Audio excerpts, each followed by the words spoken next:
Ширетүүчү, электрик, кышкыноочу, таш төшөөчү, тигүүчүлүк кесиптерине кыска мөөнөттө окутуу Ош шаарында 3 жылдан бери ишке ашып келет. Кесипкөйлөрдүн катары болсо жылдан жылга өсүп баратат. Ийримдер кесипчилик окуу жайларынын алдында ачылган. Мен акаларым деле окугандар, эжелерим да окуган. Ошолор мисалы иш жок үчүн жүрүшөт да, азыр Россияда, ар жерде талааларда иштеп жүрүшөт. Мындай кичинекей окуу жайлар, мындай курстар, жеке өзүңүн ишиңе. Кыска мөөнөттөгү окуу курстары Германиянын эл аралык кызматташуу коому тарабынан каржыланат. Ийримге келгендердин катарында экинчи кесип катары окуганы келгендер да аз эмес. Арасында жогорку билимдүүлөр да кездешет.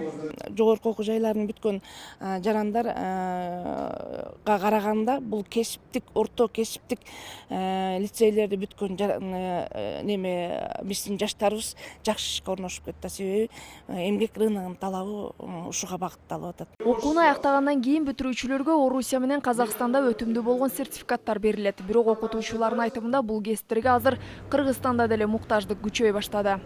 Кыргызстан билесиздер, 1-июлдан официалдуу уже таможня союзуна кирип атабыз.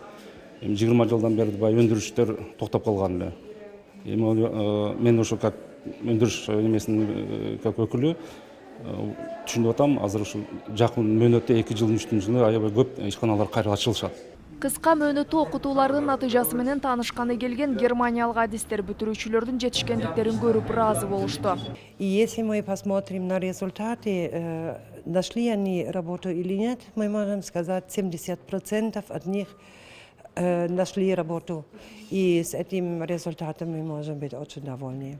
Окуу курстарына аз камсыз болгон үй бүлөлөрдүн балдары тандалып алынып, акысыз окушат. Учурда Нарын, Каракол, Бишкек, Жалал Абад шаарларында да кыска мөөнөттүү окуу курстары аракетчил жаштарды тарбиялоодо. Актилек Гүлжигит кызы, Шаршен Шайымкулов, Коомдук 1 канал, Ош.